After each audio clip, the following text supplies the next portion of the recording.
For the 57th year, nearly 600 passionate amateur racers have gathered to select their national champions under a unique format. One race, winner take all. And for the first time in 7 years, their stage is America's National Park of Speed, Road America. Welcome to the Sports Car Club of America Runoffs, our broadcast presented by Mazda.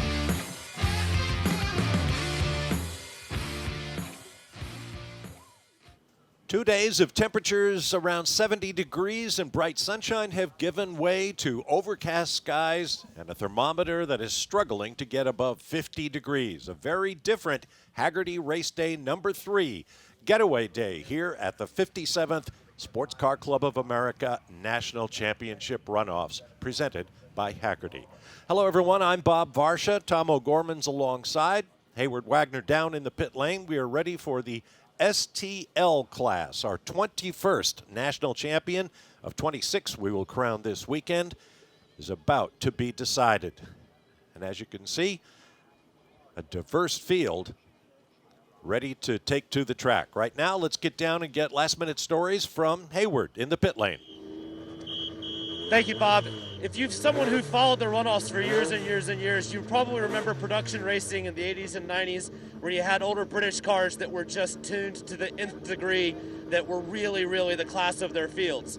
Fast forward to 20, 30 years, this is what that spirit is encased in, the STL grid. These are cars that have been around for a while, that people have had a chance to really figure out and really push to the limits. You've got the MX-5 here on pole. You've got a slew of Hondas behind that. Today's story is going to be about these temperatures and the weight difference between the Mazda on pole and the Hondas behind it. I'm going to let you guys take a look at our grid. We have Danny Staten here on the front of the row. Danny is a guy who leaves nothing to chance. Everything in this car is as prepared and as ready as it can possibly be. But that's a 2,793-pound car. And behind him, the orange CRX of Joe Moser, that car has about a 600-pound weight advantage over Danny Staten. So as these cars come up to temperature, it's going to be Danny trying to run away and hide, and Joe trying to maneuver its resources to get him. Here's the most important thing about this race, though, guys. Danny Staten, his love of motorsports is the fight. He wants a fight the whole race, so look for him to be dicing the entire time. This Danny is the guy front of the field, and he is going to work as hard as he can to stay there. No question about it, Hayward. A beautifully turned out race car for Danny Staten, our tire rack pole sitter. Tom, basically Hayward laid it out there. You've got the new and the old and all kinds of mechanical combinations. This should be a lot of fun. Yeah, good morning, Bob. And as Hayward said, cold and a cool mix of cars in Super Touring Lite. It's all 2 liters and under. Engine swaps are allowed within the same manufacturer. These are all production-built cars, a lot of them built by the drivers themselves. All the way through the field, 32 cars on the grid, and it is that Mazda MX-5 on the pole, but a bunch of Honda-powered cars from right behind with varying size engines and build methodologies. The last point that Hayward didn't quite get to is we do 3 days of qualifying here at the SCCA Championship Runoffs. Day 1, day 2 went pretty smoothly for the field. Day 3, though, Joe Moser had no time, and that is the fastest day. By all measures, everybody went faster that day for the most part, especially inside the top 10. Danny Staten was the first to say, you know, if Moser had been out there, he'd probably still be on pole. So even though Danny Staten on pole by 0.6 of a second, Joe Moser standing on his first day of qualifying that lap time. So that car has more speed, we suspect. I want to talk about the weather, but as you see, Danny Staten is leading cars onto track, and that gives us the opportunity to run down the starting order in a very big field of 32 cars. So let's get to it. Our tire rack pole sitter, as mentioned, Danny Staten from Fort Lauderdale, Florida, in a Mazda MX-5 with a new track qualifying record. In fact, the top 3 drivers on the grid all ducked under the old standard. Next to Staten on the front row, Joe Moser from Wilmette, Illinois, in a Honda CRX SI. Row 2, Max G from Lucas, Ohio, in a Honda Prelude, and Greg Malloy from Oak Park, Michigan, in a Honda CRX. Row 3, Darren Treacle from Marshall, Virginia, in a Honda Civic SI, and Mike Taylor from Cumming, Georgia, in a Honda Civic. On row 4, Nick Iorassi from Tallahassee, Florida, in a Mazda Miata, and Justin Elder from Lakeville, Minnesota, also in a Miata. Row 5, David Palnier from Miami, Florida, in a Mazda Miata. next to the similar car of Brian Laughlin from Vinita, Oklahoma. On row 6, Bob Bede from Northampton, Massachusetts in a Honda Civic Si, and Marcos Vento from San Juan, Puerto Rico in a Toyota Celica. Row 7, Joe Smith from Wakarusa, Kansas in a Mazda Miata, and Taz Harvey out of Danville, California in an Acura Integra Type R. On row 8, Amy Mills from Bellevue, Washington in a Miata, and Spencer Clark from Glendale, Wisconsin in an Acura Integra GSR. On row 9, John Elder of Bloomington, Minnesota in a Mazda Miata, and Richard Nastasio from Stamford, Connecticut in a Mazda MX-5. Row 10, Scott Bettinger from Hayesville, Kansas in a Miata, and Jaden Lander of New York, New York in an MX-5. Row 11, Tom Van Veen from Bellingham, Washington in a Honda Civic CX hatchback, next to Alan Stubblefield from Tomball, Texas in a Mazda Miata. Row 12, Christina Etherington from Henderson, Nevada in a Mazda RX-8, and Sean Duncan out of Kalamazoo, Michigan in a Honda Civic VX. To the 13th row, Stan Milam from Janesville, Wisconsin in a Miata, next to the similar car of James Gohary from Houston, Texas. On row 14 will be William Keeling from Houston in a Miata, and Whitfield Gregg from Bellevue, Washington in another Miata. On row 15, Dan Harding from Dover, Ohio in an RX-7, and Tim Derone from Beverly Hills, Michigan in a Pontiac Solstice. And on the 16th and final row, Kendall Jones from Snohomish, Washington in a CRX, and Michael Olivier from Santa Rosa, California in a Honda Civic EX. Now our qualifying awards. Excuse me, we'll take a break. We'll get to that afterward. Right now, let's take a break and return with more from Road America. Stalled it and finally got it restarted as he got pretty much to the exit of 5, held up the back half of the pace, and that happened on the pace lap. So this is just more interesting than we thought out of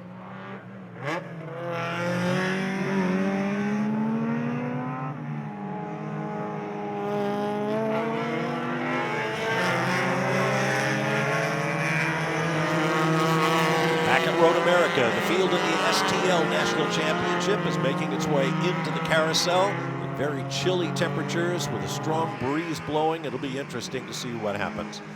Now our qualifying awards. On day 1 of qualifying, the Sunoco 260 Tuesday, Marcos Vento, right there in his Toyota Celica, had the qualifying time with the 3 digits to the right of the decimal closest to 260 for Sunoco 260. So Marcos Vento picked up 10 gallons of Sunoco race fuel. Congratulations to him. On day 2, the Hawks brakes gave a new set of pads to Scott Bettinger, the number 61 out of Hayesville, Kansas, because he had the biggest improvement from his day 1 qualifying performance to day 2, about 2.5 seconds. Well done to him. And as mentioned on pole, Denny Stain, our tire rack pole position as the cars weave to try to get energy and heat into these tires through the kink and now down to Canada Corner. 2 more corners to go. They'll face the long 4,400 foot front straightaway here at Road America, and we will be racing. So, Tom, to the point of the weather, how's that likely to affect what we're going to see? Well, pretty surprised to see very minimal weaving from a lot of the front-wheel drive Honda products that we have in the top 5. Pretty much the only car I saw doing any aggressive weaving was Joe Mosier in the orange CRX. He's starting alongside Danny Stain, and remember, 600 pounds different in minimum weight between those 2 cars. The 2-liter engine in the Miata, the 1.6-liter engine in the Honda, that 0.4 of a liter plus the front-wheel drive drivetrain in the CRX is worth 600 pounds in balance difference. A lot of the Honda products behind have a 1.8, 1.6, or 2-liter engine, so a variety of weights, but a lot of front-wheel drive. Rear tire temperatures are the big question mark without a lot of tire warming.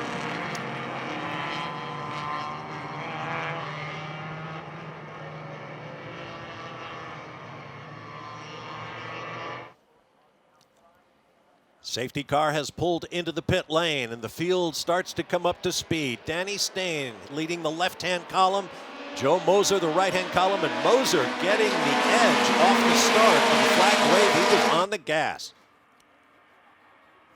Sweeps across and protects the inside line. Now Max Guy pokes to the inside. Oh, and a spin across into the concrete. That is the 27 car. Was pretty aggressive on the start, but Brian Laughlin, heartbreak, gets the car collected and doesn't sweep into the traffic. Well collected.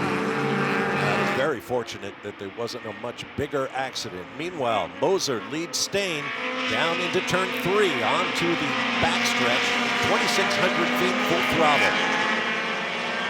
Moser with a quick start, already starting to pull away, and he needs to run. That car is much lighter, and it's going to be longer, better over the long distance. Danny Stain's got to be careful not to let him get away too much, but he's got a mirror full of Max Guy, who was nice and aggressive to maintain that third position. Greg Malloy is in a very similar car to the car that's in the lead. He runs fourth, and the rest of this field is not sorted yet. Nope, 2 and 3 wide. Here's the heavy braking area for the left-hander in turn 5.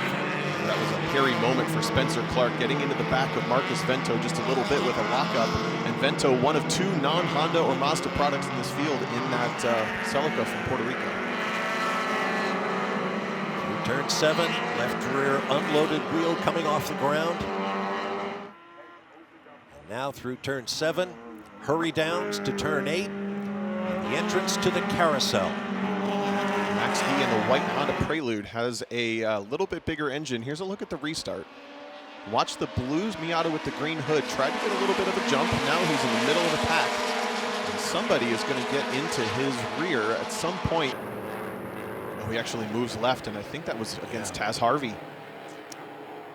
Side by side, and the 27 of Brian Laughlin goes around. So the Miata was looking to get alongside the number 28 car, Bob Beatty. Beatty didn't know he was there, got squeezed over into the door of Taz Harvey, and unfortunately, one of those incidents where too many cars are going for the same spot on track. Still showing green, so perhaps he was able to get away from the scene.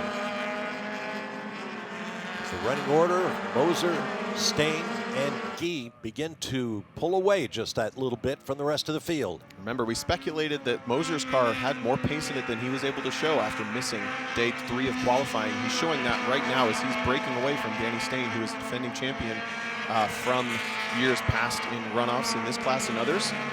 But Max Guy is keeping him honest in that Honda Prelude. And Max Guy is the defending champion as well in a different category, but driving that same car all the way back in Indianapolis in 2017. There's 3 drivers in the field who have championship winning experience in one class or another. Danny Stain is one of them. Max Guy another. 4 total. Joe Moser also has the title.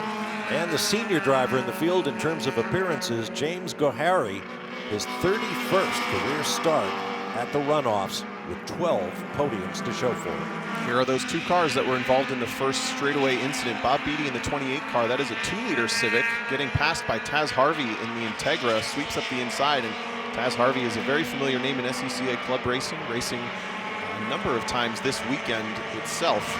Out here driving his Acura Integra. That's why it's hard to keep track of appearances for some of these drivers who enter as many as 3, possibly 4 different classes. They're clinging onto the back of Nick Iorossi. He's in one of the many Miatas. Taz Harvey deep on the brakes and side by side into 5. He's in all of the runoff, heading uphill. Blind left-hander here. See, the drivers cannot see the apex of the corner until they're on it. This is the battle for second. Stain and Guy. Nose to tail as Moser continues to drive away. That white Honda Prelude is going to have a couple 100 pounds advantage to the Miata as well, but a front-wheel drive car, as most would consider, a little bit fundamentally flawed in that it's all the work to the front wheels. Greg Malloy running a lonely 4th place, but within touch, especially if these 2 start to battle.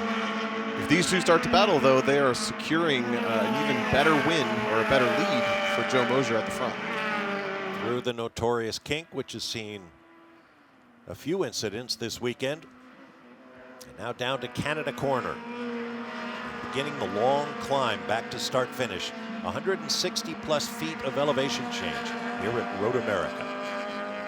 Fastest car so far on this lap is Max Guy in the 3rd place car. That Honda Prelude Swapping the 2.4 liter engine for Super Touring Under, changing classes here into SCCA STL, Super Touring Lite. So he is now under 2 liters with that Honda Prelude. Looks like it's working for him.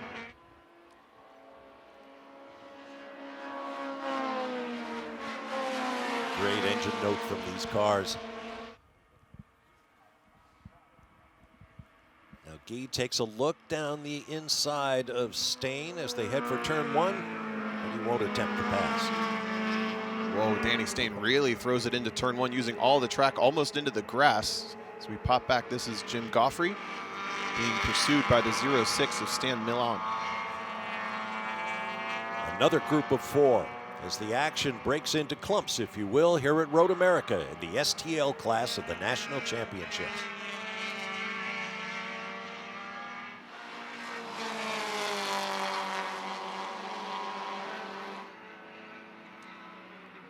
Back at Road America, this is the battle for second. Danny Stain and that beautifully colored number 9 trying to hold off Max Guy, who's taken a couple of attempts to pass the second place car. Here he tries it again, side by side into turn 6, which is a very tricky maneuver, and it didn't come off. But Stain, you mentioned this earlier, Tom, I mean, he looks a little bit wild, a little bit too wide in some of the corners, trying to keep the back of the car under control.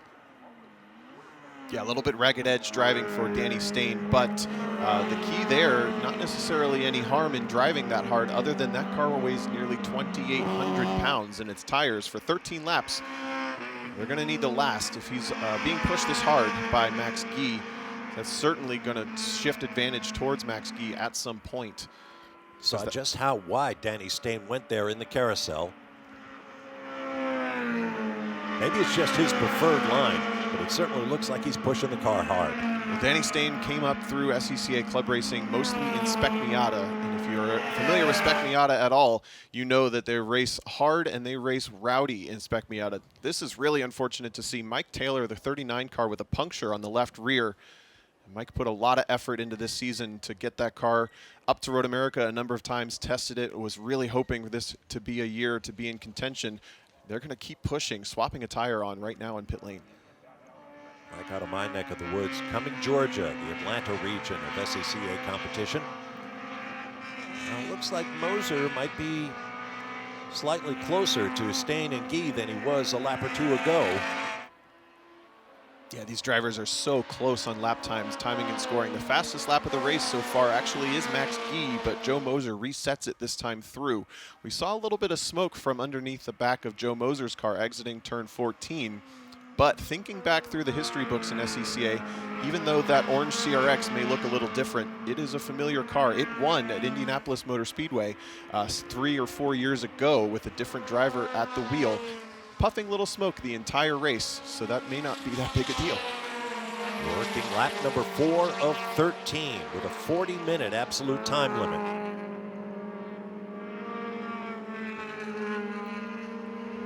Jaden Lander and John Elder having a great battle down here just outside the top 10. That's 13th and 14th, the Krug Speed NC Miata, probably a 2-liter engine in that car, and then a slightly older Miata just behind being pursued. That's John Elder in the 21. And they're both clinging onto the back of Marcus Vento's Celica, all working to try to get into the top 10 here at the Runoffs.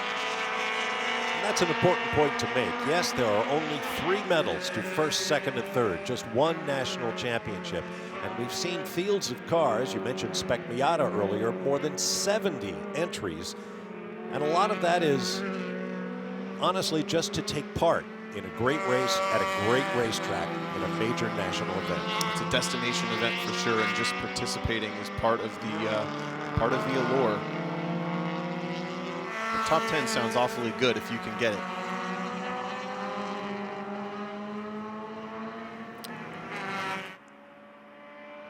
Keeping an eye on the front, the fastest lap last time through, Danny Stain sets the fast lap of the race, and he is quick on this lap as well, starting to pull away from Max Guy a bit. You see the gaps. Moser to Stain, 1.3 seconds. Another 0.6 back as Guy. And then Malloy, another 4 seconds, making 3.5 seconds behind.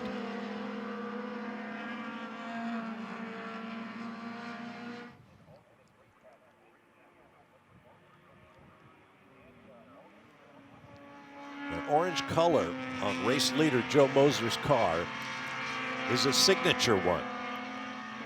I've seen him race for years, always with that orange car.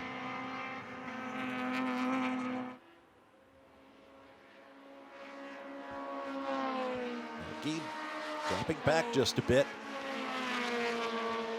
If he's taking the edge off the tires, because he really seemed to have something for Danny Stain earlier on, but now not quite to halfway. The gap has opened up.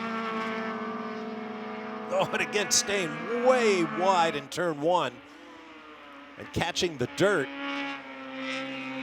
as he tries to get back onto the racing surface. Giving it everything it's got, and Road America is not kind to cars, especially on the runoff. There's a lot of texture to those curbing, and they're meant to keep you on the track. They'll rattle bolts loose and break suspension if you're not careful. The thing about the runoffs, though, it's winner take all. There's nothing left to lose at this point, so Danny Stain trying it for everything it's got. Looking back at the sector times, Max Guy was a little slower in sector 3 that lap, but if you look at Joe Moser and Danny Stain, very, very similar on lap times. These guys are pushing as hard as they possibly can, but Moser starting to break away a little bit more on this lap. The fastest cars approaching 130 miles an hour at terminal velocity. Back a little further, Taz Harvey is maintaining the point over Bob Beatty. These two at the bottom half of the top 10, battling for 9th and 10th, climbing up the hill to turn 6. With Harvey a little bit lighter car, car will manage its tires better, so Bob Beatty's got to get up there and fight him for it. Ooh, a little snap on the curbing there. You don't wear the tires much when you lift that left rear wheel off the ground the way you saw Taz Harvey do. It's very true. And a little further back on the road, Jaden Lander, John Elder, Tom Van Veen in his Civic has joined this now 3-car battle for 13th.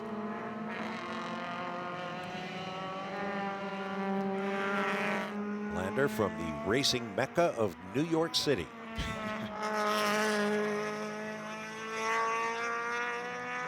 What a thrill it is for all these drivers to be here amid the autumn glory in Wisconsin at Road America and the Runoffs.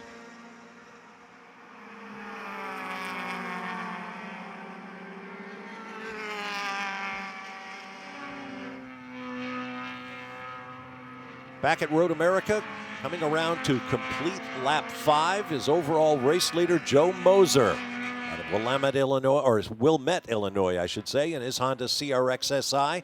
And as you can see, he's got nearly 2 seconds advantage over the second place car of Danny Stain and third place Max Guy, running fairly close together. And that 36 car is really coming into its own.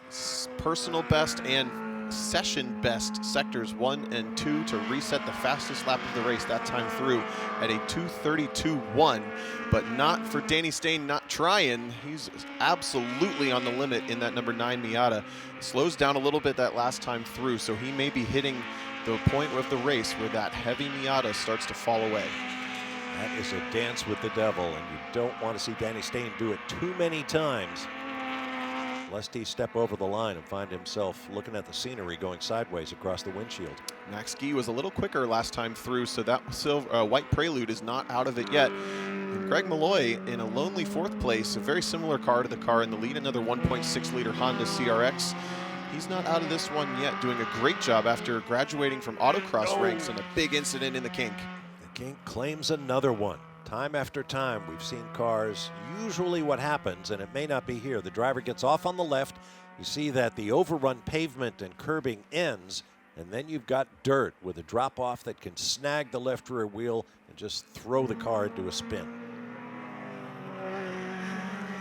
Working lap 6 of 13, and that was the 75 car of Kendall Jones out of Washington. A lot of pedigree with that car being built here in the Midwest. And moving its way out to Washington a couple of years ago. Really sad to see that car in the wall, and I suspect we're under a local caution in this section of the track, but that incident in the kink often leads to a quick full course caution for a cleanup. I wouldn't be surprised. This is the scene of the crime, as it were. Debris on the racetrack. What have we here? Down in turn 5, number 133, Alan Stubblefield from Texas in the Houston region is pulling his Mazda Miata off. That's a shame. Yeah, he had worked his way up to 17th after starting 22nd. So he was on a charge. Another man on the charge, though, Joe Moser, continuing to circulate with first and second sector personal bests, getting quicker and quicker in that CRX.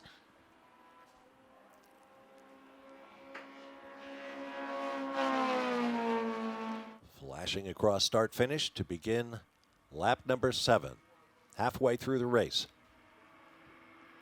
Nearly matches his best lap time once again, so that car is on fire right now, and in the good way, but a little touch. Whoa, Taz Harvey on the 5 car at the apex of turn 14. It's Joe Smith. Yep. Smith has 8th place. Taz Harvey wants it. It looks like he's going to get it as they head for start finish. Yeah, power advantage to that Integra. Drag race already won by the line, so Taz Harvey, who had been battling with Bob Beatty for 10th, is now all the way up into 8th. And we're showing that yellow from the flag stand, so you're right. An accident in the kink leads to a full course caution. And while we're under caution, we'll take a break and return with more as we get into the second half of the STL National Championship from the Runoffs. Today's broadcast of the SCCA Runoffs is brought to you by Mazda. Feel alive. When the finish line calls, we answer. Hit the road with insurance protection from Haggerty. Whether you drive a built racer, sports car, or exotic, and save an average of $264. Get a quote today at Haggerty.com.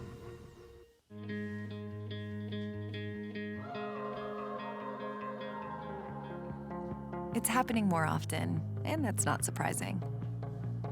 People are getting lost to find themselves. And discovering the best part is often hidden in the journey along the way. The first ever CX-30. Performance that inspires with available iActive all-wheel drive.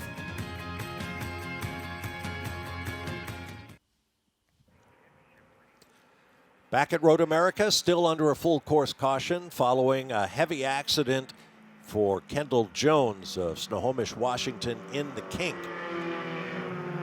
See the order up front.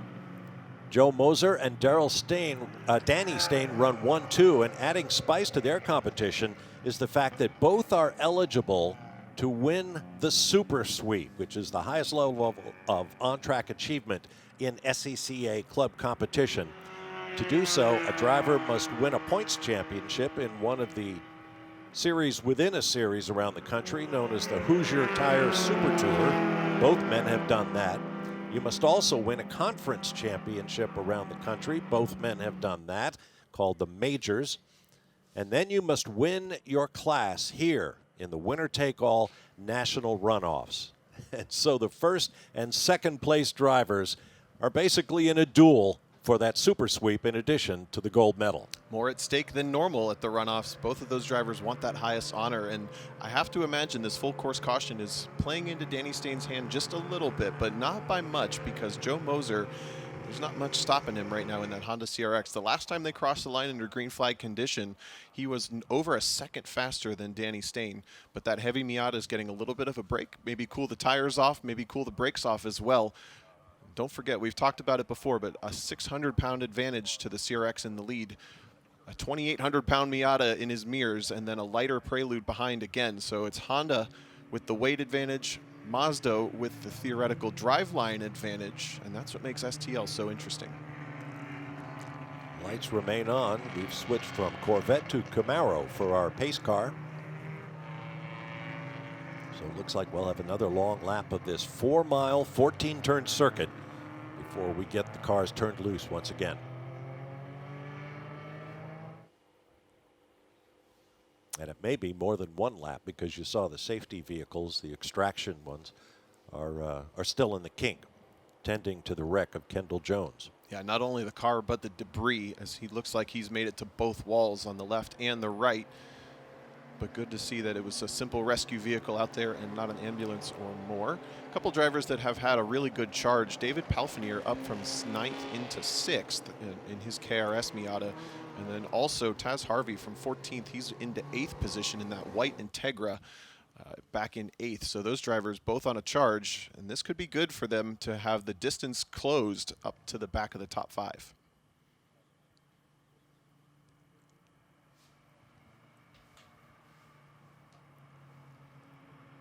If you're just joining us for coverage of the runoffs, you missed 2 days of glorious weather here.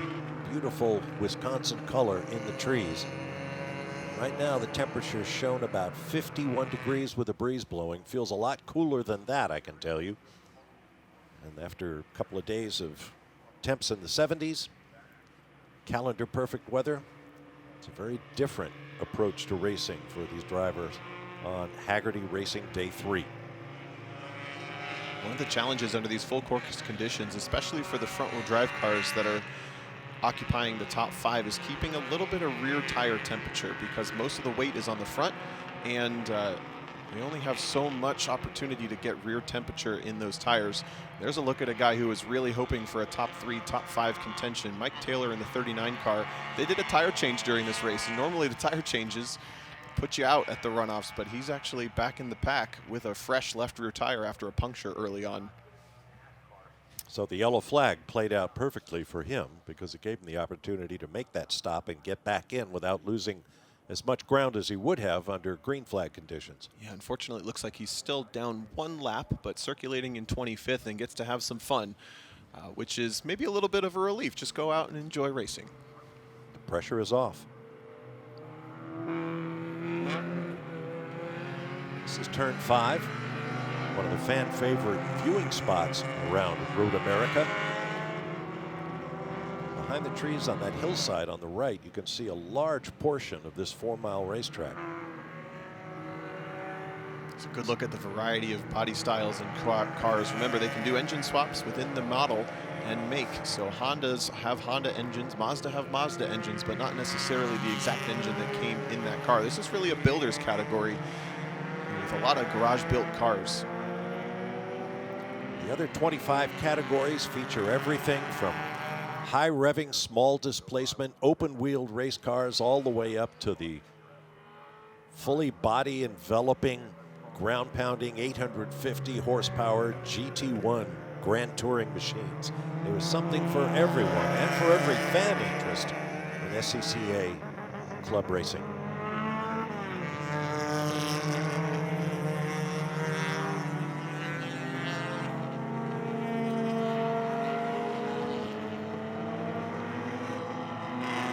Other places you could go to watch an early 1960s vintage Lotus or Triumph or MG racing against the latest import products from 2019.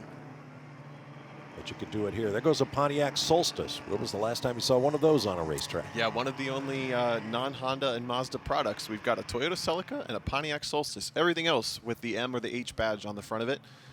So we're working lap 8 of 13 championship race laps on Hagerty race days at the runoffs. We'll take a quick peek through the kink and see, is there any hope of a green flag this time through as we pan into the kink?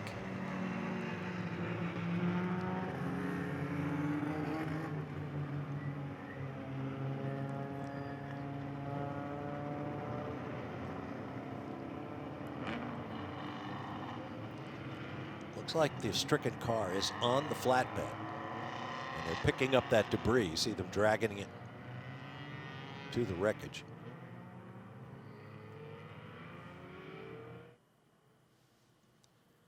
Back at Road America, lights still on the safety car.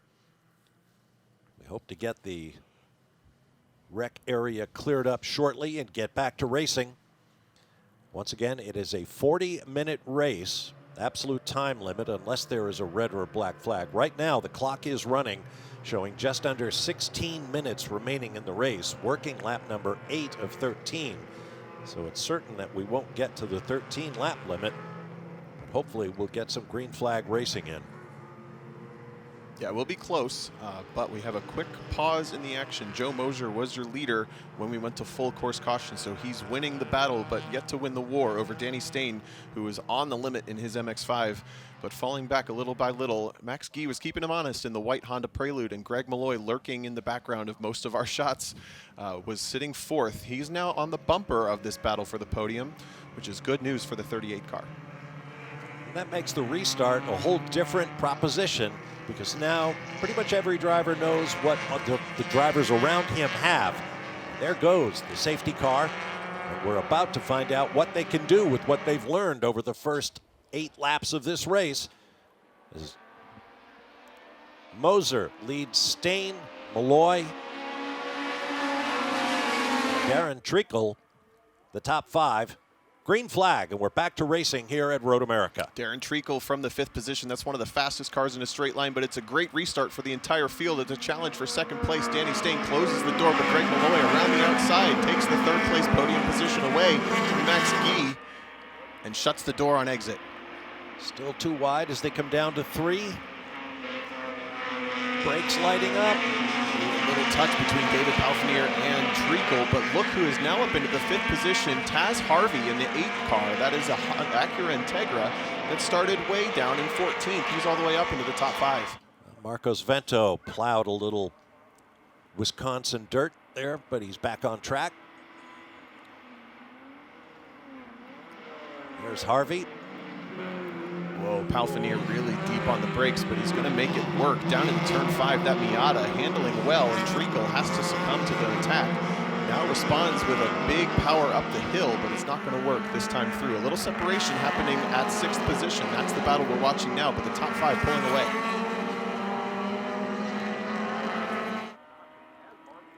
This is the section of track known as Hurry Downs.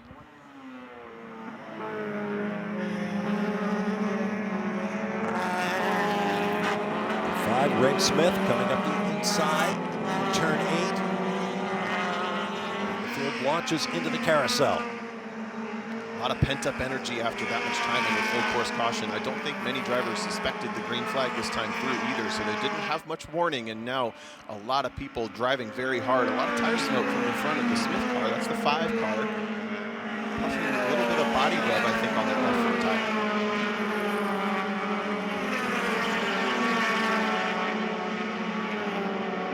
The kink in pretty good order. This is for the lead. Moser under attack from Stain. Wow, Danny Stain using the opportunity to cool the tires, and it's a battle for 3rd as well. Greg Malloy, a rowdy ride across the curbs, but Max Guy is going to take the position. They're still side by side into turn 13, which is losing touch with the battle for the lead. But Danny Stain cooled those tires off of the MX-5 and is now rallying this race to bring it to Joe Mosier at the front.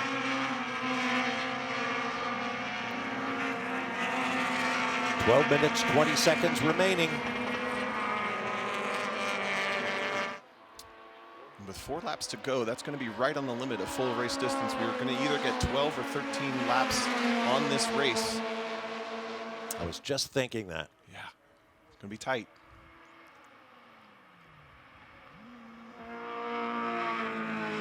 Speaking of tight, this battle for 3rd is now a 3-car battle. Max Guy chucks it into the corner and keeps his foot pinned on the front-wheel drive Prelude, bouncing across the curbs as he re-enters, but it's an attack from Greg Malloy around the outside.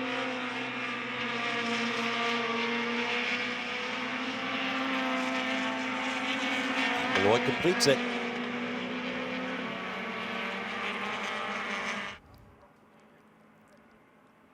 If you're going to make a move, this is about the time you want to think about doing it. With 11.5 minutes to go, and we don't know how many laps we're going to get in. Yeah, the gloves are off, and Taz Harvey actually used that opportunity to get up into 4th position. Can he get onto the podium from 14th on the grid? Now he's got an attack from Max Guy, comes back around on the exit, powers up the hill, and really forces the issue into turn 6 as they go side by side. Oh, and it's a touch. I was about to say they got through 6 nice and clean, and then a big bang of the doors as they approach turn 7. Yeah, Harvey just kind of drove him to the grass, gave him no room, and Max Guy went over to the grass, and then obviously he's not supposed to drive in the grass, so they door each other coming into turn 7, and that little exchange has lost touch with the battle for the podium. Greg Malloy gets to breathe just a little bit, and he's got quite a gap, with almost a 1.5 seconds up to the battle for the lead, which is Joe Moser and Danny Stain there. Here's another look. Clean right there, but then Harvey comes across. Oh boy, that could have been a lot worse. Yeah, that was a good save. Kind of an awkward moment. They both had a little bit more room than they gave each other. So neither driver fully at fault for that one, but you got to imagine a little bit more tension in those cars after that little donut. Through Canada corner, up through the Billy Mitchell bend, and then turn 14 and up onto the straightaway.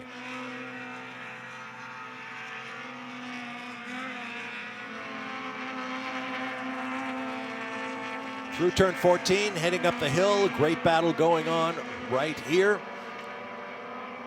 Taz Harvey and Darren Treacle battling over 5th place, while up ahead, the fight for the podium, for the medals, and for that super sweep between Joe Moser and Danny Stain, who run 1st and 2nd here in the STL class at the SCCA National Runoffs. 3 laps to go, and Bob, a contender. I don't think we expected to see the number 8 car of Taz Harvey up into the top 5 from 14th on the grid. That's the white Integra powering down towards turn 3, and he's got a mirror full of Max Guy's white Honda Prelude. Very similar power plants in those 2 cars. They're going to be very well matched. But unfortunately, at this point, kind of resigned to battling for 4th place. As you can see, 3 cars in front. Danny Stain still staying in touch with the leader, Joe Moser. Greg Malloy a lonely 3rd. You can see that Moser and Stain have speed to give away, able to pull away from the field. And Moser is starting to do again what he had started at the beginning of the race. That car seems to get faster and faster the longer the race goes green. So Danny Stain made a valiant effort to try to make the pass on that first restart lap, but no success, and has started to fall away. Doesn't look like that Miata has the straight out speed, but he's trying anyway. Down through the gearbox for turn 8.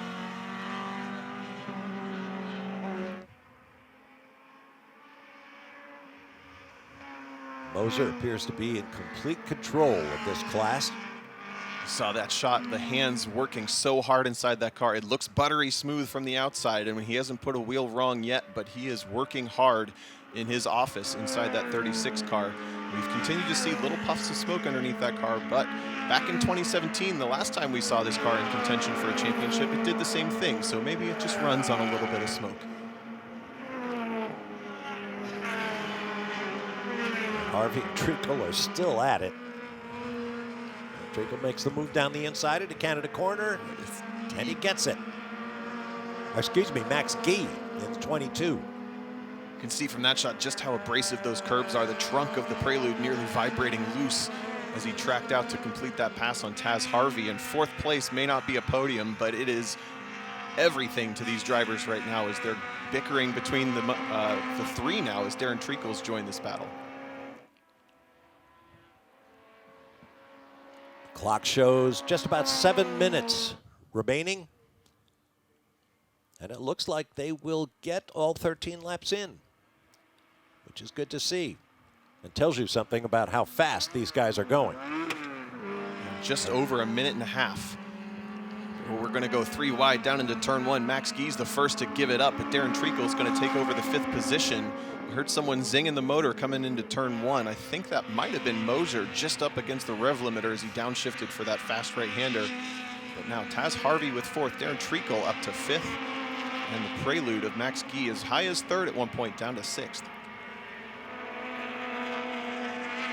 There are 26 national championships at stake this weekend here at Road America, and time after time, we've seen heartbreak, sometimes at the very last corner, as a hard effort goes for naught with a mechanical breakdown, a driver error, whatever. It is simply not over until the checkered flag flies here at the Runoffs.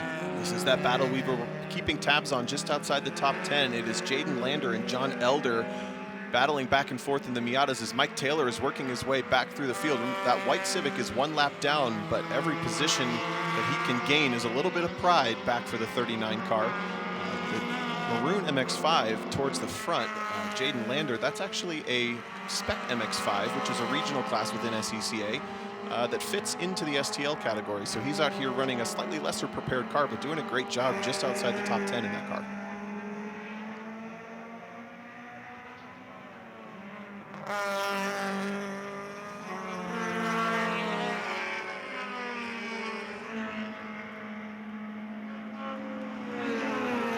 More tire smoke. That's coming off the carousel, which is easy to do as the corner falls away from the driver slightly. She'll make her way along. Now the kink.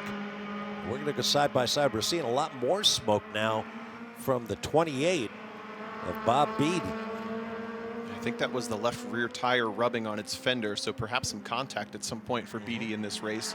Speaking of contact, these guys are on the ragged edge of it. Taz Harvey up to fourth, and maintaining fourth, I should say, is Bob Beatty, Darren Treacle has his hands full with Max Gee, who, again, was in bronze medal contention at one point in this race. He's probably very frustrated to be back in sixth.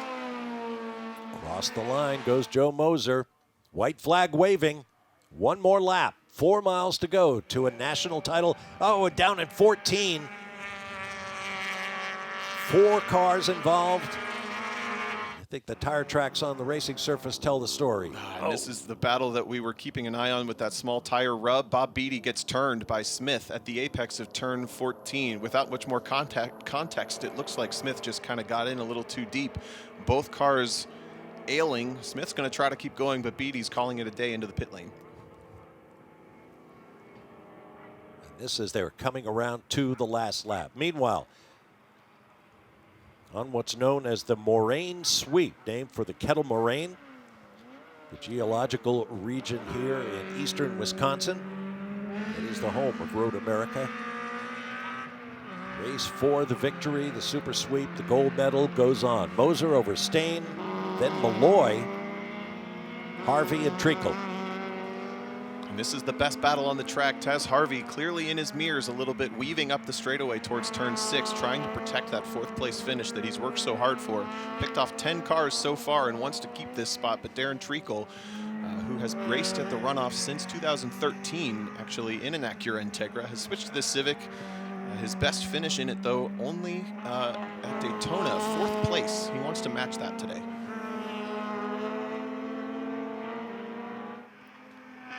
Once more through the carousel. Long, long right-hander incorporating turns 9 and 10 to the lowest point on the racetrack. And you can see that Acura Integra a little bit better handling through the carousel. Pulls out a bit of a lead, but now the Civic, a couple more points on the leaders of that car, a 2-liter car instead of a 1.8. It starts to close back in on the straights. These guys have ditched Max Gee. Maybe some issues for Max Gee, who's dropped off the battle for the top 5.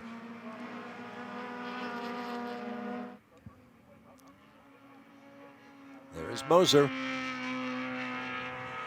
has pretty much clutched this race from the very beginning, despite the best efforts, sometimes spectacular efforts, of Danny Stain, who remains in 2nd place. And so Joe Moser will claim the national championship in STL. Stain across the line in 2nd. Here comes Greg Malloy in 3rd. Oh, look at the drag race between these two. Who got it for 4th? Looks like Taz Harvey will take the 4th spot over Darren Treacle. And Max Gee, as you mentioned, fell off the pace by almost 4 seconds. Comes home in 5th. Well, that's amazing to think we had that long period of yellow flag behind the safety car, and yet they got in all 13 laps. Jim Goffrey and Stan Milam still going at it, coming through Canada Corner up into turn 13. Very similar looking Miatas. And this is a battle for 18th, but it's a battle nonetheless. Look at Milam, gets a bit of a run. Does he poke his nose? No.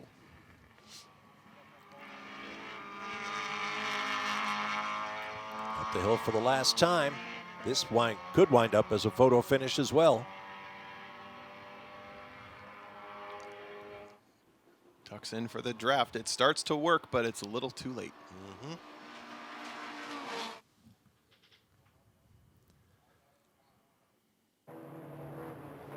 there's a look at that battle for fourth between Taz Harvey and Darren Treacle.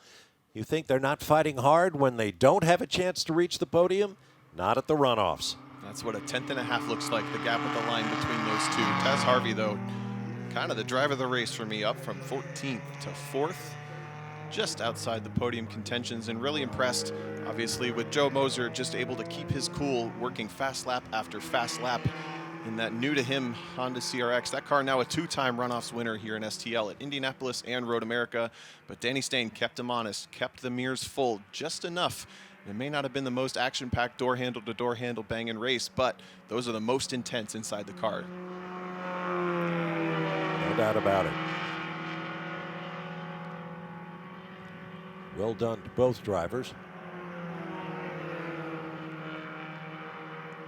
Make their way to victory lane, receive their medals, and they'll talk to our Haywood Wagner.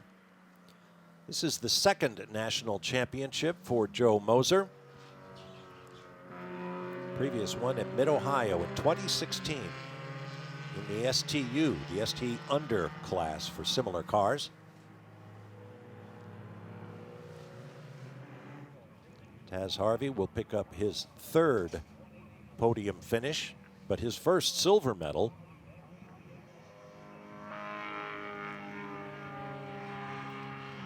And for Greg Malloy, it will be the first podium finish, the first medal of any kind in runoffs competition.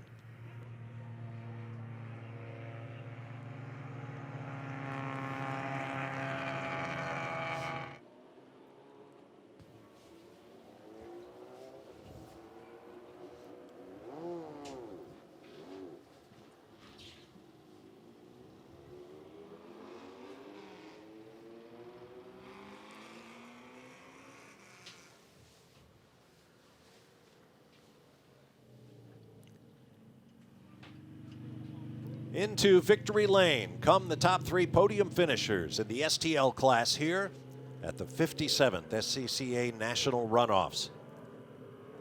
Joe Moser in the number 36, driving an unfamiliar but very well pedigreed race car, was in complete control of the race and picks up his second runoffs gold medal. Taz Harvey, beautiful Mazda behind, is the silver medalist.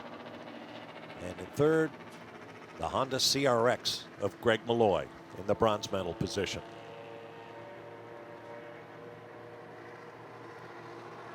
Saw that Joe Moser had his helmet off quickly along with his Hans device. And the medal is now around his neck. Let's go to Hayward. Joe, congratulations to you on the win here. Tell us what was going through your mind. You'd done everything right, and then you see the double yellows. Oh my God, that I was watching the gap and finally got it up to around 5 seconds. The double yellows came out. Even before they came out, I knew they were coming. I saw the car in the kink, and I knew Danny would have another second gear and be gunning for me. I couldn't shake him the second time around. So it was intense, but we brought it home. The car ran flawlessly. So you've been able to drive a bunch of different chassis over the years. You've been able to do a lot of things in motorsport. What brought you back to the CRX? Well, it's kind of a long story, but I really wanted to work with King Motorsports. They're a great development team. Worked with them for 25 years, and really it's an emotional connection. I lost my dad in December of 2019, and he would have loved to be here with me, and we raced together forever with the CRX. Sorry. Well, and congratulations to you. Obviously an emotional win. Take your victory lap. Enjoy that. Thank you. Thank you very much. You can tell the emotions run deep for Joe Moser, and that is not uncommon here in SCCA Club Racing. It is very much a family affair. Unofficial race results: Joe Moser, Danny Stain, and Greg Malloy. Your podium finishers: the Taz Harvey after that great run from 14th to 4th. Darren Treacle finishes 5th. Then Max Gee, who fell off slightly at the end. David Palfrenier, Justin Elder, Spencer Clark, and Marcos Vento, all the way from San Juan, Puerto Rico, was rewarded with a 10th place finish here at Road America. Now let's go back down to Hayward. Danny, talking to you before the race, it sounds like you can't be too disappointed with a silver here at STL. No, of course, anytime you're on a podium in any class, you have to be thrilled. This was as good as I expected to be able to do.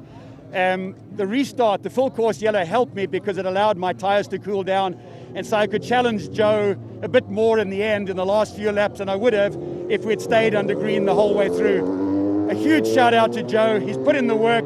He's got a fantastic car. He's an awesome wheelman, and I love to race with him. It was really nice seeing Greg coming up behind me on the restart. I thought he almost had me.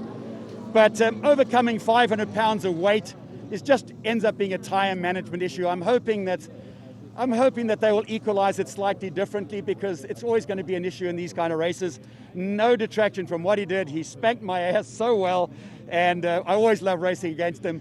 Thank you to Sam Nelson for building a great engine, Tom, Tracy Fowler, all of the crew at OPM for taking such great care of me, for Hoosier Tires, G-Lock Brakes, and of course my lovely wife Kim, who supports me through thick and thin, and I wouldn't be doing this if it wasn't for her support. Danny, you're as pro gets. You get the sponsor, the wife, the team, and lobbying for a weight reduction next year, all in one. All in one, man. All in one. Great job for you. And thank you to everybody at the SCCA for putting on a fantastic Runoffs. I wasn't sure how it was going to work out, but 550 cars, it's as good as it gets. Thank you, Danny. Guys. Thank you. Come on out. We're going to bring Greg up.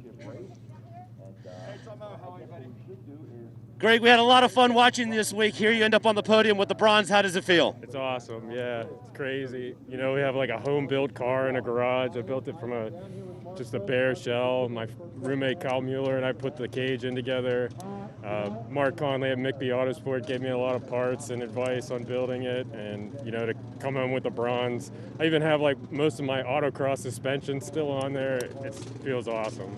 Well, we've got a bit of a special surprise for you. The folks at Haggerty gave us one of these really nice Yeti coolers for somebody who kept it cool, and you managed to keep your cool, make the pass, take the podium, and take the car home on that open trailer. So congratulations. We think it's the only open trailer car to podium at the Runoffs, so go ahead and grab that. Thank you. Thank you. And congratulations on keeping it cool. Yeah, thanks. Congratulations indeed. That's a great SCCA story. Greg Malloy with his home-built car winds up on the podium. And here's how it unfolded. Joe Moser taking the lead from pole sitter Danny Stain right at the start. But the day was over quickly for Brian Laughlin of Bonita, Oklahoma. That car got back on track, so no extended yellow. But as you can see, it was very crowded down there in the initial run to turn one. As the field began to sort its way out, Moser edged away at the front, followed by Stain. More than one warrior was carried from the field of battle. That one after a heavy incident in the kink that brought out an extended yellow flag running period. Great battle there. Kind of stepped over the line between Taz Harvey and Max Gee. This contretemps took a couple of cars out of the race down at turn 14 as they were ready to begin the final lap of the race. But like every lap before it, the final one dominated by Joe Moser, who takes away the gold medal in the STL class here at Road America. Congratulations to the new national champion.